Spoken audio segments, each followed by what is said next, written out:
saw it, and my father was Conan. My mother, I can't tell you the name of it. It's out the countryside.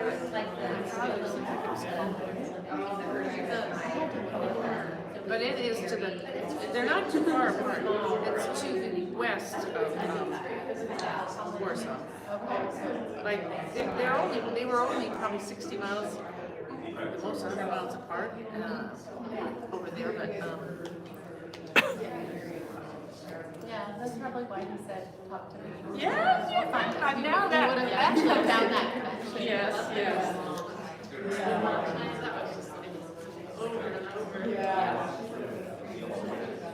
Yeah, the homeland connection. You have no Polish blood. German though, right next door. Yeah, his father was, or his mother was born in Germany. Yes. And then she came here when she was and she was just like, Born in Germany. Born Amsterdam. yes, go to her. Now you go on with your session. Yes. You can look at the roots. Yes.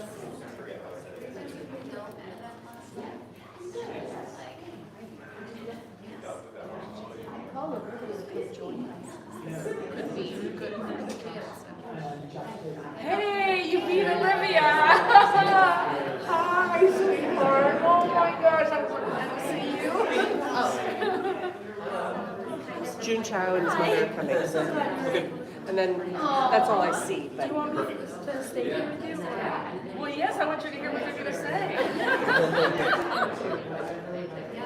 There's your fancy food. Okay. And does it hurt at all in there? Like a brace too when I got back. And I walked to like to Dunkin' and back and like a lot yesterday. So I wear the boot today. Take it easy, yeah. Because it hurts more when you don't have it protected like that. Yeah. But when you stand with that on, are you level? No. No?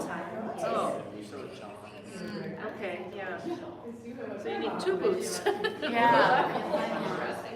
I was wearing this one on this foot after I got this foot after I got work. Oh, so it's the same. Anytime is good with me. Just switches the boot around. Did you get any breakfast? They have food downstairs. Breakfast was already Good morning, everyone. Good morning. Welcome to our college counseling session. For anybody that I haven't met, my name is Dan Pfistner. I'm co-director of college counseling here at Gould. I'm Maggie Davis. I am the co-director of college counseling here. And this will be, a session that's primarily aimed at junior families, primarily aimed at parents, but beneficial for anybody who's curious about the college process. We'll kind of go over a big overview of what we're thinking about and the timeline and some different considerations in terms of the application process, the college search process, the way things are changing and evolving over time, as it always seems to be a little bit different every year. So we'll get into all of that. But we'll make sure we leave some time at the end for question and answer, because we know there's a lot on your minds as well. So jump right in. And we have a few core principles that we use to operate in our college counseling office. So we'll just go through those briefly as a reminder. Many of you have probably heard these before, but it really does kind of anchor the work that we do. So we'll just run through these really quick. The first one is that college is a match to be made, not a prize to be won. And I think there's a lot out there, a lot of attention given to this narrow band of quote-unquote elite schools at the top of the selectivity range. And of course, they're amazing schools, and there's lots of great reasons to want to go there. And we've seen over and over again that if it's not the right match for a student, if they're not necessarily going to thrive or be happy there. And when we say match, we don't just mean for their academic profile or that it's suitable for them to be admitted at that school, but whether it's the programs they offer, or geography, or the type of student body, or the culture, there's lots of different elements of a college experience that we spend a lot of time with our students doing the reflection piece so that they really have a sense of what they're looking for and what would be a good environment for them to thrive in, and matching that up with who they are in a college environment they're pursuing. That's really an important component to them being successful after Gould. And there is no one right way. This is not a linear trip. This is really the first time that students really get to take some agency and power in the decision making for their life. And so with every single student, it's part of why I love this job. Every single student is different. Every family situation is different. Every college is different. And so there's lots of ways to pursue your passions and desires after high school. We have athletes every year who are continuing to pursue that passion and defer from college for a year, maybe more. We have other students who are finding that their passion really isn't going into a classroom the next year. Their passion might be the military. Their passion might be working. Their passion might be a trade. We have one senior this year who's going right into an electrician apprenticeship. That's awesome. There is no one right way. We do not promote a linear path for anyone. We meet students where they are, for who they are, and help them understand what the next best step is for them in their lives, with you, with the parents. In just a minute, we'll go through a timeline, kind of a big overview, sort of what we generally work on with students in the winter of junior year, the spring of junior year, the summer between junior and senior year, and so on. And even that is kind of our typical way of doing things, but we will certainly see every year, we see, some students, some juniors right now are pretty much ready to apply, and some will barely be getting started when we start the school year next year, and that's okay. There really is a lot of flexibility and a lot of leeway to allow these steps to unfold in different ways. Number 3 is that students drive the process, and this can be a tough one, I know, for the parents in the room, to release a little bit of the steering wheel. But we really do find that it's important for the students to drive the process. Some of that includes the timeline and when things happen. But we find there's a lot of really important and really compelling reasons to allow that to happen. Their investment in this process really does translate to success. And the big premise we're operating under is that they're headed toward the next steps after high school, college, independence, adulthood. This is really good practice for them to be operating in the way that they'll have to operate after school. And we do provide a safety net. So sometimes it feels like things are a little bit out of control when the students driving the process, but we really are here to prevent things from going off the rails if things are going that way. So right now, what is happening? We have, let's see, a couple juniors in here who are actually in the process right now. And so this is what's happening. This is what they're doing right now. They're building their list. We use a platform called SCORE. And in SCORE, it's a college application platform, and that's what we use for the students to go in and start building their list, do college research. They can do a lot of different planning, and you as parents have access to this. So you can go in and you can help them build their list. You can go in and suggest different schools. We can go in and suggest different schools. And then the student takes those schools, and we teach them how to do the research in SCORE, but also on the websites.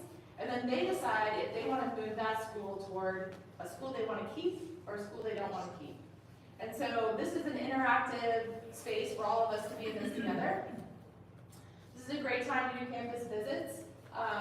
Some parents really prefer, and students really prefer to go to schools when there are students on campus, and that's great. So now is the time. Students get 2 days excused for campus visits in the spring and then 2 days in the fall when they're seniors. So if you want to do that, you also have the whole summer.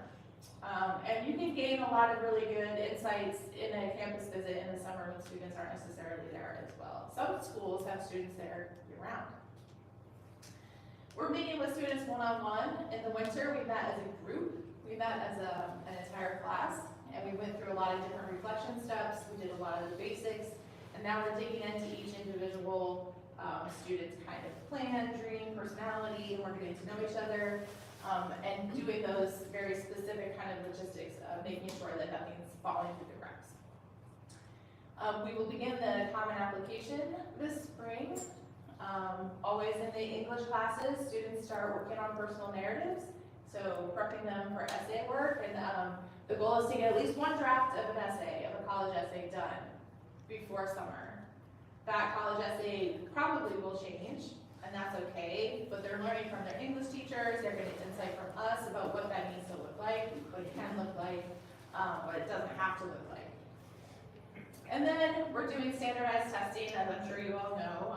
Dan sends out great emails, lots of communication about when the tests are, and how to register for them.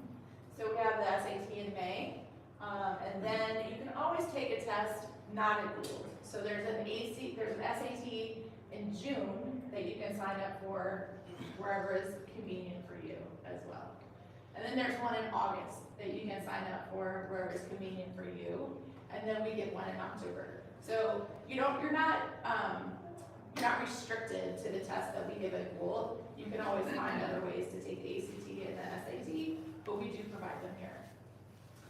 And then we always want to make sure that students have requested a letter of recommendation from a junior teacher, because they've spent a whole year with a junior teacher. And so they want to make sure that they get that letter of recommendation in books before summer. It gives those teachers the entire summer to write a letter. And then when they come back in the fall, they will get a letter from a senior teacher as well. We also are really, really meticulous about making sure that the juniors and seniors have our guidance in selecting courses for their senior year, understanding that you're going to take courses for the whole year. This isn't just a first semester for next year anyway. But these are classes that you want to do well in for the whole year, that all your grades count, that they're taking the appropriate level classes where they can do well at the highest level. But we don't want to set anybody up for failure. And then summer plans. This summer is a big deal. Summer before junior year, summer before senior year. What are you doing? This is an amazing, perfect time to do the senior 4-point. So often we have students that do these really phenomenal senior 4 points after they send their college applications. And we're like, oh, what a missed opportunity, right? And so if we can get students to think about that in the summertime and try connecting those dots, then they can at least say, this is a project that I'm working on in our college application. And then finally, athletic recruitment profile. So if this process hasn't already started, then we want to get on this process starting now. And we can work with creating student athlete profiles, working with coaches, and making sure that we are in line for that process as we go. So over the summer, there's plenty to do. By that point, we've already kind of created the college list, but we're starting to narrow and clarify and solidify the college list. Nothing is ever set in stone in terms of the list, but it's a good time to do some reflection and start to pare down schools that maybe are not going to make the final cut, and continue to research and see if there are any additions or others to look into.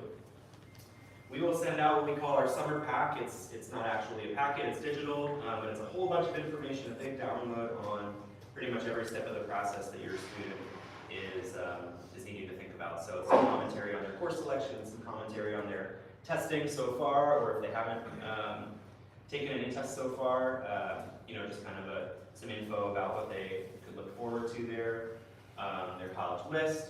You name it, it's kind of a big, here's everything to think about over the summer. So we'll produce those and send those out kind of early in the summer.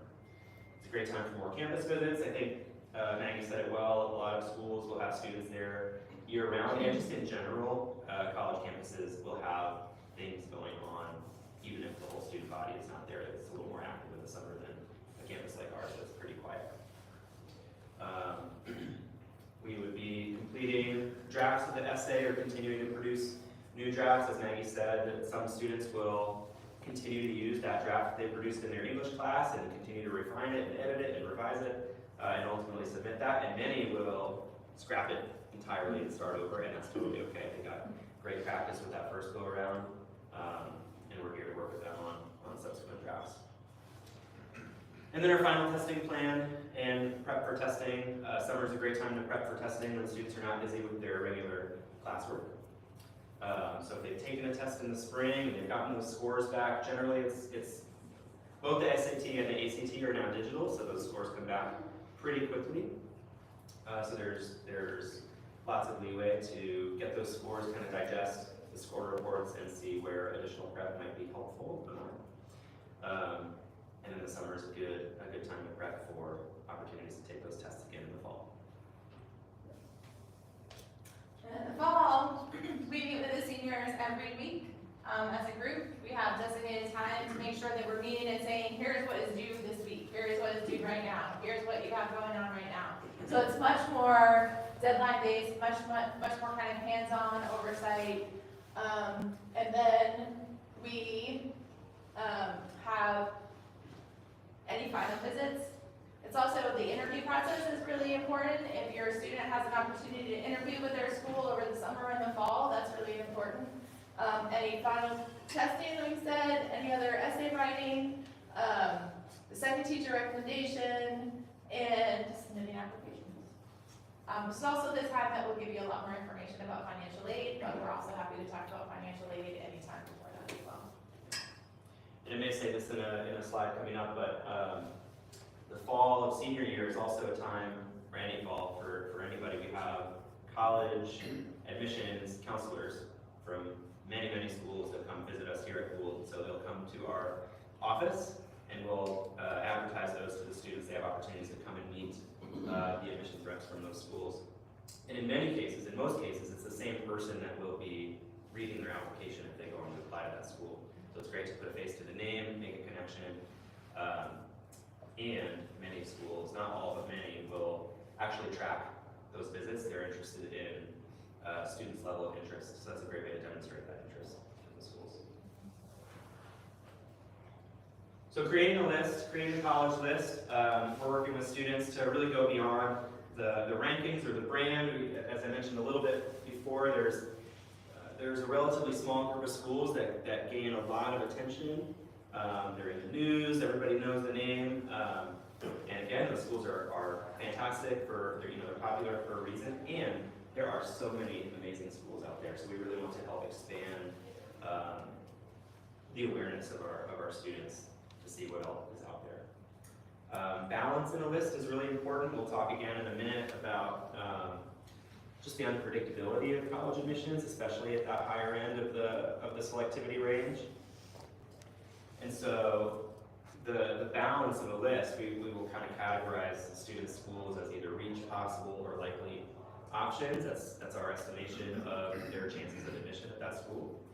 And it's really important that we have a balance between reach, possible, and likely, so that at the end of the day, even if things are, some of those results come back and they're not what the student hoped for, they still have some great options that they're excited about and can weigh. We work with our students on determining what their deal makers are, their deal breakers, kind of helping, again, that idea that we're finding the right match for them, we're finding suitable college environments. Again, it comes back to this reflective piece and helping them determine, kind of what is it that would make my college experience, and what would be a deal breaker as well. So kind of weighing those things out and using that to build a list. And then how to research. There's within that score platform that we mentioned, it's a really great search engine. You can put in all sorts of filters and sort through colleges very quickly and easily. And then there's a whole additional layer of research to do and understand the particular programs they have, the particular opportunities that are there. So there's a lot to uncover. And so researching, especially through the school's website and other resources, is very valuable. We talked about this. And so a variety of schools, if you have no idea where to start, it's always good to see a small liberal arts school, a big university, something far away, something close. Sometimes students don't understand what it takes to get to a college. They just think, I want to go out west. Okay, that's a long day of travel, right? So those kinds of things matter. Just having them have an experience of what it means to travel so far away or be close to home. And also really gives the opportunity for the student to engage. So what does it look like to engage? When you're on a campus visit, I'm sure some of you have been on campus visits where the parents were the drivers of the tour. And what we really want to see is we don't want those tour guides or the admissions folks to remember the parents. We want them to remember the student. And so it's really important for the student to take agency in asking the questions or kind of leading the way or being engaged in the group, having an interview while you're there. You can feed questions to your student if you want to. But it is really important that they are the ones that are really engaging in that experience. Testing is underway already. We had the ACT earlier this month. Several of our juniors took that. We've got the SAT coming up in May. The regular registration deadline for that was yesterday, but it is not too late if you want to check in with your student to make sure that they registered for the SAT. There is a late registration opportunity until the 23rd, I believe, so a couple more days. But there also are many other opportunities, as Maggie said. There's one in June, there's one in August. We'll have 2 here at Gould in the fall. And there are many future opportunities for the ACT as well. There are some pros and cons or differentiating factors between the SAT and the ACT. So some students have a very clear choice. It makes sense for them to take one over the other. And others will feel more balanced and they might want to try each one and see which one feels better to them. If you or your student have any questions about which one they should take or the timeline or how that should all unfold, I'm happy to talk through any of those decisions, but yeah, this is kind of the timeline that is unfolding right now. And we are still in, you've seen maybe some examples in the news of schools coming back to requiring standardized testing. It's important to note that we still very much are in a period of test optional admissions. There are some examples of schools coming back, but it does not seem like it's going to be a big tidal wave of schools going back to requiring SAT and ACT scores. So it really is a low stakes, for the majority of students, it's a low stakes process. It's all opportunity. You know, if they do well on their tests, almost all schools will accept those scores and you can send those in. It can be an advantage to their application, but very few still require the exam. So if they don't do well, or if they're not happy with their scores, no harm, no foul. We do partner with an organization called Revolution Prep to do test prep. So if students are interested in schools that require testing, or if they see themselves as someone who could potentially use those exams as an asset to their application, we can partner you with Revolution Prep. I know there's some folks in the room who have used their services already and had some good results. We tend to get great feedback from the test prep that they do with our kids. So we can connect you with them if you're interested or get you just more info about what they offer. And as we mentioned, there's some advantages associated with testing. There are very few reasons not to take the exam. We kind of put this in the category of students driving the process. We give them a lot of agency to decide when and how and even if they want to take those exams. But our advice to them and our counsel is generally that there's very little harm, very little reason not to at least give it a shot. So our approach is flexible. We're keeping our finger on the pulse in terms of when is that critical mass starting to shift back, if it does, toward requiring testing. So we're kind of keeping an eye out on the trends all the time. And then if your student needs or qualifies for testing accommodations, we work with our ASP office and get that documentation submitted so that they can get the appropriate accommodations for their exams. So demonstrated interest is this really interesting thing, and what it means is how badly does your student want to come to my institution? And there are lots and lots of ways for students to demonstrate their interest in a particular school.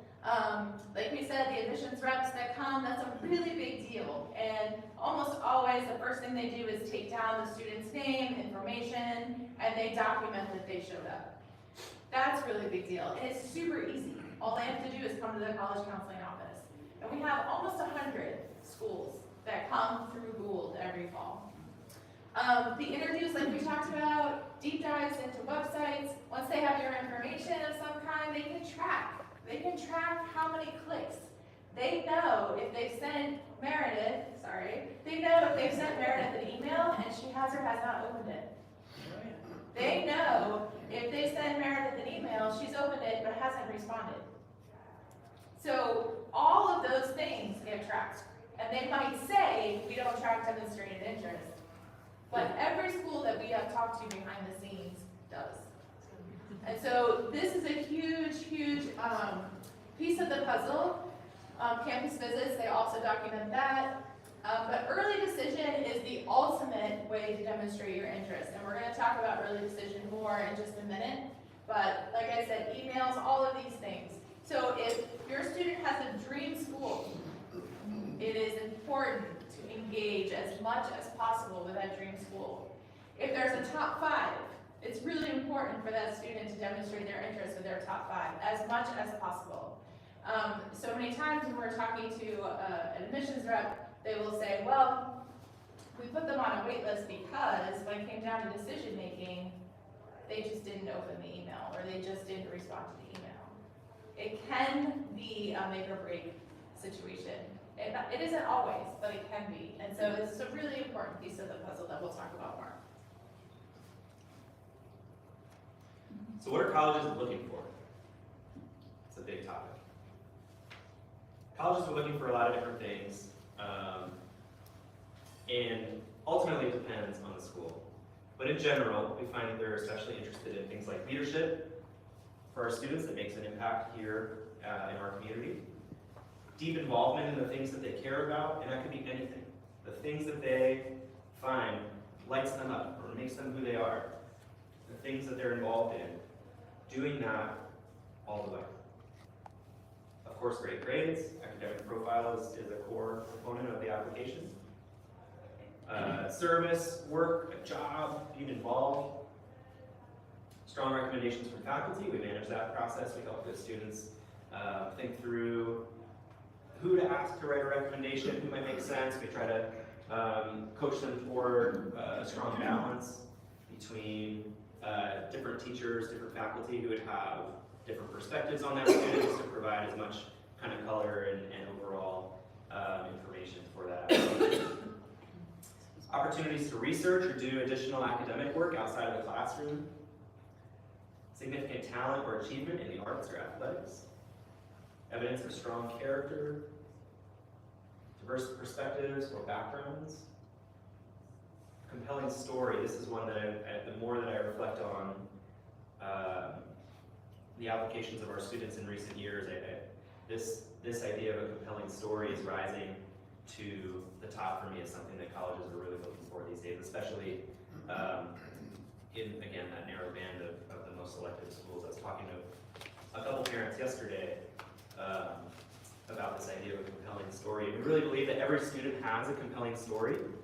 Some might be more obvious or more on the surface than others, but sometimes we hear our students say, well, I don't know, I just am me. I go to high school, I play my sports.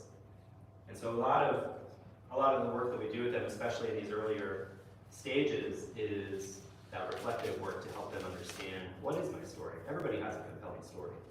It's just a matter of how can you tease that out, bring it to the surface, and tell it. And that's really what the college application is, a student telling their story. Money. Colleges are also looking for money. There are very few schools in the country that are what we call need blind, or not looking at financial information when making admissions decisions. And then demonstrated interest, as Maggie was just describing. And different colleges have different priorities. I don't know if you can see this, it might be a little bit small. But what you're looking at right now is a component of a report that colleges generate called the Common Data Set. This is publicly available, you can search it. I think the one on the left, if I remember correctly, is Dartmouth. So I Googled Dartmouth Common Data Set, and it brought up results. I clicked on the most recent year. It's right on their website, anybody can find this. If you scroll down, you can see the title of this section of the report, and it's standardized, so it's kind of the same format for all schools. But the title of this section is The Relative Importance of Each of the Following Academic and Non-Academic Factors in Your First Year Degree-Seeking General. That's just admissions for incoming freshmen. And so you can see under academic characteristics, they're looking for the rigor of the secondary school record. What classes did your child choose? Did they take advantage of the most demanding courses available to them? Their class rank, their academic GPA, standardized test scores, application, essay, recommendations. These are kind of the academic factors in their applications. There's all sorts of non-academic factors as well: the interview, extracurriculars, talent/ability, character and personal qualities, whether they're a first-generation college student, alumni relation, otherwise known as legacy admissions, geographical residence, state residency, religious affiliation, racial ethnic status, volunteer work experience, and level of interest. That's that demonstrated interest piece. So they can choose for each of those different categories. Is that a very important factor to them? Is that an important factor to them? Is it considered, or is it not considered? And these two examples are two different schools, and you can see there's some difference in what they value and what they don't value. To be honest, there are examples of two schools that would be even more different. A good example is those the first and third factor on there, the rigor of the secondary school curriculum and GPA. We have conversations with students all the time. Should I take AP Calc or regular Calc? Is it better to get an A in regular Calc or a B in AP Calc or a C in AP Calc? What's the balance? How do I decide? Different colleges will think about that differently. Some will have GPA in the very important category and the rigor of the secondary school record in important or considered. That makes the choice pretty clear. You should take the class you're going to get an A in. Some will have it the opposite. Some will be much more interested in how much a student is challenging themselves. That makes the choice very clear as well. You should take AP Calc and see how well you do. So this is the kind of, you can really get into the weeds in terms of different schools and what their priorities are. But this is all information that's out there that we can help your student work through. So we've already touched on this, telling your story through the application. And that's our job. So our job with you as parents is to tell the story, help a student present themselves, present their story through the application. These are the different ways that this can happen. On the Common App, it's going to ask for parent information. That's what that is. And so you're going to have to contribute to this process because many times your student doesn't know the year you graduated from college. And so all of that information goes on the Common App. This really is a collaborative effort. We're all in this together. Also because we don't know your student, you're the expert on your student. You are the expert on your child.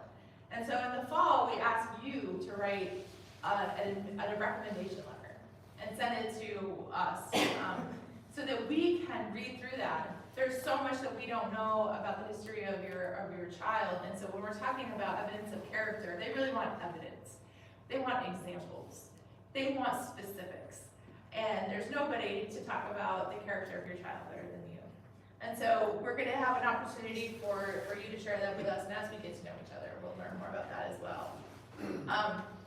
The only caveat here is that sometimes the student is asking for advice from their teachers and their college counselors and their coaches and their parents and their friends, and then maybe we throw in a mentor in the mix. We could all be saying very different things. And so it's really important to understand that we do want the student in the driver's seat. We don't want to throw too many opinions about their essay in the mix, and we tell that to the students. Like, pick your top 3 people that you really want to ask for feedback. And sometimes students do not want their parents to read their essay. And that is hard. And sometimes, as a parent, you just have to say, okay. And so that's a tough one right there, I think. And if you need help with that, if you need support with that, you can call on us and be like, my kid doesn't want me to read their essay, what do I do? And then we can talk that through. Like, where's your support system? I will just say one thing about, this is an interesting just little thing that just came up with Duke. Duke is no longer considering the personal essay for a college application because they've seen too many AI-generated essays. And so Duke is the first one that's coming out and saying, this cannot be a qualifier in the admissions process. We'll read it, but it's not going to be a part of the equation when we decide about admissions. So it'll be interesting to watch this trend as well. It's just like the test optional thing. It's we don't really know how it's gonna play out. Who's gonna latch onto that idea? Who's not? And it's just something that we're kind of monitoring. It's interesting for us. What are they putting emphasis on then? They're taking it off the essay. What's Duke like? They could be a bellwether or just one off, but like if they're removing from that, what are they focusing on? Yeah, so they're gonna focus on, I mean, it wouldn't surprise me at all if Duke goes back to requiring the SAT. You know, those kinds of like things that are much more objective. That's what we have to, like, that's our job. Like, we can watch all of those trends for you and make sure the students have all of that information. I also think that the interviews are going to become more and more important because you can't AI an interview, right? So all of those kinds of things where it's really raw data, it's raw information, it's genuine engagement. Those are the things that are going to matter more and more. Even if they make no other changes, you can imagine all those other factors that they're considering just become slightly more important. GPA, the transcript, the recommendations, all those other things. Do they actually interview everyone, or just a certain percentage of people? Because some of these schools get, 100,000 applications. Yeah. Depends on the school, but in general, you're right. They don't necessarily interview everyone, and a lot of folks will try to. It's a high stress time. There's a lot that we're thinking about in this application process. A lot of folks will try to figure out the system. I didn't get an interview. What does that mean? It means I'm on this list or that list or whatever. It doesn't always necessarily mean anything, but yeah, they do have a limited number of interviews that they conduct. And So they invite people to interview, or you sign up to interview? So some schools will invite you, so after the application process. So a school might wait, the way that we do interviews is we get all of our applications in, it's after the deadline, and we select and invite people that we want to interview. A lot of times those schools are doing alumni interviews. Some schools like Bowdoin says, these are our interview slots, first come, first serve. When we're maxed out, we're maxed out. So you have to jump on that. But that's not, that is something that shows initiative, but it's not based on the academic profile. It's just based on first come, first serve, period. But that could also be a factor for each family for a deal maker or deal breaker, right? I mean, like if you really feel like your kid needs to have that personal connection to really get to know them, you could find schools that definitely interview. Then there are most schools, you can just schedule a time on their website for an interview. Yeah. Most I mean, schools- versus if you've got a kid who wants to be anonymous and go to a 50,000 plus population school and they don't want to be known, they purposely go to schools where they're not going to get interviewed. Right, I mean, so that could be yeah, a factor for a deal maker. right. And yeah, so if that interview is super important, then you want to look for schools that, like, they'll interview anybody, everybody, like that, they'll figure it out, for sure, yeah. I'd say there's also only so much connection between the admissions process and the experience of attending a school as a student. So you could have a school that's really invested in getting to know each student when they're making admissions decisions, but it could still be a place where they slip under the radar. So those two things can be related and also not entirely the same. Yeah. And I'll say that schools that don't do interviews will show up here next fall. And that's why those admissions visits in the fall are so important. Because a lot of those schools don't do interviews, but they'll be here and they'll meet your student. And if your student's the only one that shows up for that meeting, that's an interview. So those admissions visits in the fall are critical. So when to apply and why, there's a lot of different ways. As we mentioned, there's no one right way, there's no one right timeline. Lots of our students kind of find their way into the jet stream at different points in the process. But there are some different rounds and some different ways to think about the application timeline. Folks have heard these terms: early decision, early action, restrictive early action. So these are kind of the early rounds. These first deadlines tend to be in November 1st or November 15th are the most common. Some schools, especially in the South, will have them even earlier in mid-October, which is like right around the corner, it seems like. But not really, there's plenty of time. Early decision, of course, we know is the binding option. That's a student saying, if I'm admitted, I will attend your school. They sign an agreement indicating that. And as Maggie mentioned earlier, that's the ultimate way to demonstrate interest. It doesn't get any stronger than that. I guarantee I will come to your school if you let me in. And that is the reason why we see, you might have read about this or seen this elsewhere, at many schools, not all, but many, you'll see acceptance rates a little bit higher for early decision rounds than other rounds. So if a student knows this school is definitely my top choice, in most cases, it will make a lot of sense to apply early decision. It gives them the best chance of admission. Early action tends to be around the same time in the fall, but it's non-binding. So the school gets that decision back, they still get to weigh their options. Potentially that's making more campus visits and really making that final decision about what their top choice is. Sometimes it's getting financial aid offers and being able to compare who's giving me the most money and where is going to be an affordable place to attend, all sorts of considerations, but it gives them the flexibility to still choose. Restrictive early action is not nearly as common. It's kind of a blend of the two. And it tends to be kind of in that top end of most selective schools.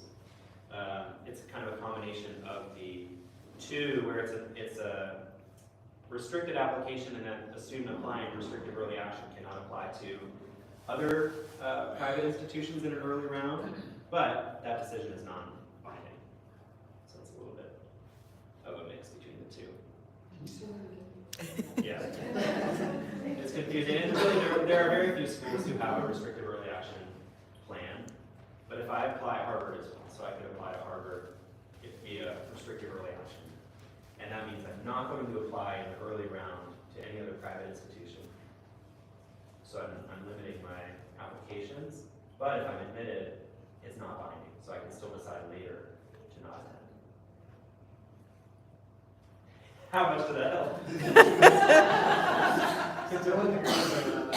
It is a confusing one. So it's basically school specific. Yep. That they offer restrictive early action. Yes. So there's that, and then it's all in the early world. Yep. Right, and then you're just basically saying, if I get accepted, I'm not binding, it's not binding like early decision. Yes, but I've agreed to limit the other schools that I'm applying to at that time. So that's, Just one. yes, with some exceptions. Can you give examples of why restrictive early action would even be? So they want you to apply to Harvard, but not Yale. They want you to apply to Yale, but not Harvard. They want you to apply to Georgetown, but not Harvard. Like, it's So just- they want a student to apply and show interest, but not apply to all the Ivy Leagues. Right. Yep. And it's really that level of kind of the most competitive, most elite Yeah. colleges that play that game. As you can imagine, many of the students who would apply to Harvard also want to apply to Yale and consider Brown. In a sense, really, it's one of the ways that they can also just manage their application volumes, because those schools take in so many applications that it's really difficult. And then that particular, that student in the example, they might apply to second tier schools. Public schools. Right, or, yeah, other schools that are not, and that might be the regular admission process, but Yes. they know that they've got that Ivy League school, whatever, that they're trying to get. Okay. Yeah, they would submit those other applications in the regular decision I round, got the it, later okay. rounds. But as Maggie said, public schools, they can apply really to public institutions. So it's a whole thing. But Well, that's what we're here yes, yeah. If you find yourself in that situation, we can wade through the waters with you. So the second round, early decision 2, regular decision, rolling admissions. These are a later round. And one thing that early decision 2 kind of sounds a little. It's not early. It's actually later. We call it early decision just for consistency of terminology. It's another binding admission plan. These deadlines are usually in January for the most part. January 1st, January 15th are the most common deadlines. This is another binding application round. It just happens later. The typical timeline is early decision applications. A student will receive their decisions back in December so that they can pivot If they get in, don't get in, they can kind of readjust their plan and have a second opportunity to apply, again, with that binding agreement, which, again, can offer some advantages in the admission process. Regular decision, this is kind of the standard application deadline. It's exactly what it sounds like. In rolling admission, many schools will have, instead of these set deadlines, they'll have just rolling admissions. Students can apply at any point in the process. There's an opening date at the beginning of the fall, and they'll continue to admit students until their class is full. There's a lot to think about here. There's a lot of ways to sort of think strategically or even just logistically. For those of you who have students who are busy, say in the winter, they're traveling skiers or snowboarders or competitive snow sports athletes, and they're gone all the time and they're extra busy, and oftentimes we'll counsel them to, let's get it done in these early rounds. Even if it's all just early action, they don't have to apply early decision. But we can all get it done in the fall, check that box, and they can focus on what they need to do with winter. Others, as we said, they're on different timelines. They might just be coming into their own motivation in the fall. If that's the case, we have time to work through the process and submit applications in January. There's a lot we can accomplish between September and January. So everyone's kind of on their own path, and that's okay.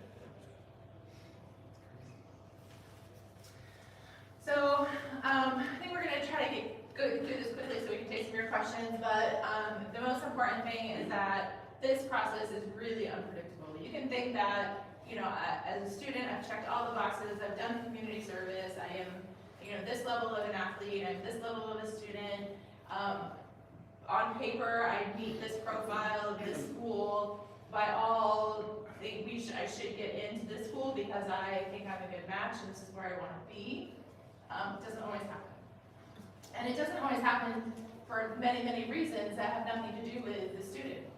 It has to do with, you know, colleges really take a lot of time in trying to create the class that they bring in. So say they already have a 5'2" blonde male from Bethel, right? Like, they have that box checked. It has nothing to do with the second one. It just has to do with this person is, who knows, right?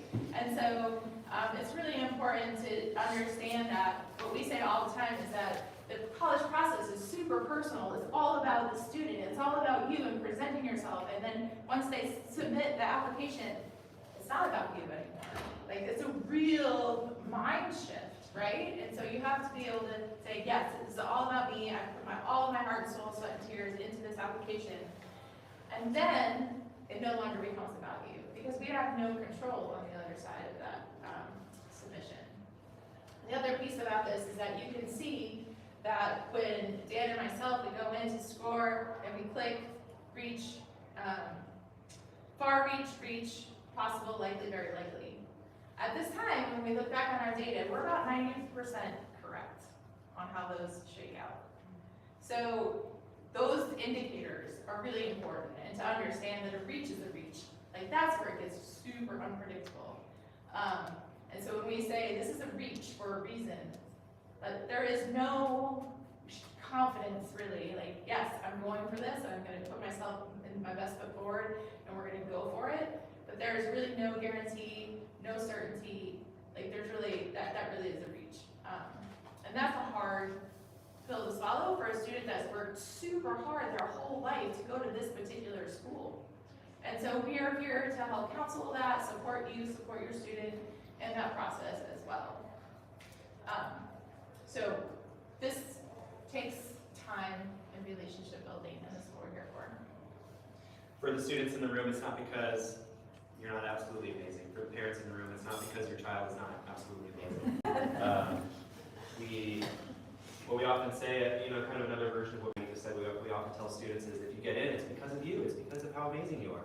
If you don't get in, it's not because of you. Which sounds, you know, it sounds like a platitude or something we might say to make someone feel better. What really is true, it's the absolute truth. We talk to these schools. A lot of our job is relationship building with these colleges and universities. And so we spend a decent amount of time talking to these folks, and especially in these last few years, every year they say our applications are up 20% again It's the most competitive year we've ever had. Again, it is the level of competition at these top schools is ratcheting up every year. And they have so many more amazing applicants than they have space for. And it's not, what we work with our students is understanding it's not a reflection if they're not admitted to their top choice or one of these schools. It's not a reflection of anything they missed or didn't do right. It's just a reflection of the environment that they're walking into. We can talk about this more as we go, but basically this is the breakdown of financial aid. Most of the time, the financial aid deadline is the same as the application deadline. And this year, I'm sure you've heard how crazy the FAFSA is in financial aid. We saw seniors that are waiting for their financial aid packages right now. It's been really, really difficult. That should not be the case, will not be the case for your situation next year. So we'll go back to having, the FAFSA will open on October 1st. You'll be able to fill all of that out by the November 1st, November 15th deadlines. All of that should play out just fine, and we're here for you if you need any. We'll talk about this more. So parent do's and don'ts, I think a lot of this we've kind of covered in one way or another, so we'll go through really quick. But let the student know the process. We are here as a safety net. We're here to work with you. We're not just your child's college counselor, we're your college counselor as well. We're here to talk through any concerns or stressors or anxiety. It is common to feel anxiety during this process, and we're here to provide that safety net. Be curious about what your student is finding exciting or less exciting in the process as they're building their college list, as they're searching for schools, as they're going on visits. Sometimes they can surprise you and even surprise themselves with what they like and what they don't like. So have those conversations, help them process, because this is a big time of defining who they are and learning about themselves. Be transparent. What are your deal breakers? If there is a deal breaker for you, whether it's geography, cost, there's all sorts of things that as a family you might just decide this is not tenable for us. Be transparent about that with your students so that they don't fall in love with a school they're never going to be able to attend. Sometimes less is more. I think the best advice is really just to listen to your child, listen to what they're saying, and also listen to what they're not saying.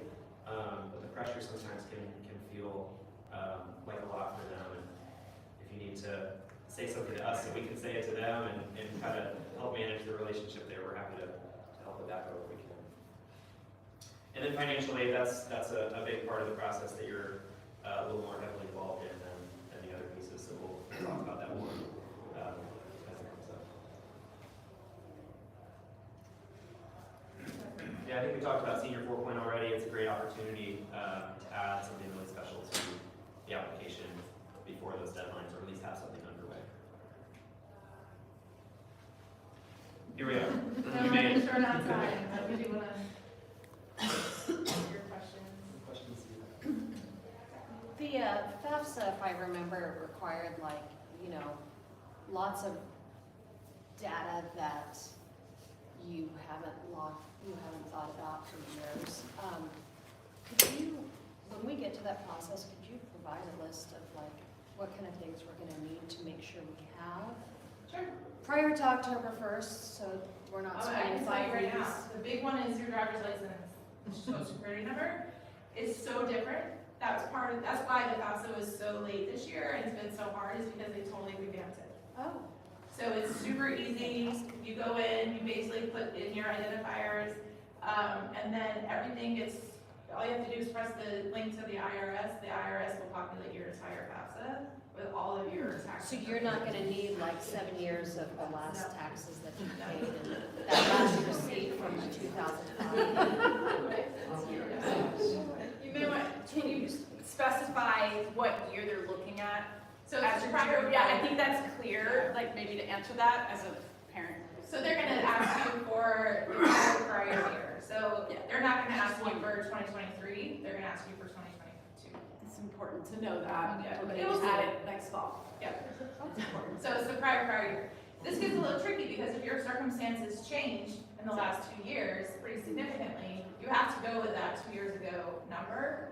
And then what happens is that you can send letters, context letters, explanation explanation letters to those schools directly, and we can certainly help you compose those emails and letters to say, here's what that situation, this is what those numbers represented, and now our situation is this. So we will definitely help through that whole piece. The biggest thing to know is that your students can't do this without you. They cannot apply for financial aid alone. It will not be accepted. They literally cannot submit the FAFSA without you. And so that's really important to understand, that even if you want your child to have independence and financial independence and pay for it themselves and all of these things, you have to be involved in applying for financial aid. They cannot do it by themselves. And so there's a couple other big things about the FAFSA that's different, is that if there's more than one parent, you have to invite the student, the parent has to invite the student, or the student has to invite the parent. Or, I mean, that's a little bit tricky, but we will definitely have an entire session on financial aid. And it's one of my favorite aspects of college counseling, weirdly enough. Like, I am a financial aid nerd. Like, I love doing the webinars and like all of that stuff. So, I'm here. How to help if you have multiple students? Not anymore. That's one of the changes of the FAFSA this year. Is it used to be that they would take into account multiple students in college, and now they don't. Yeah. Shoot. I have the triplets.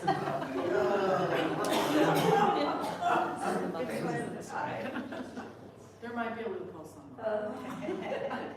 Break letters. Question here? Yeah, on your testing schedule, I didn't see the PSAT there. Yes, that's right. So PSAT is in the fall of junior year.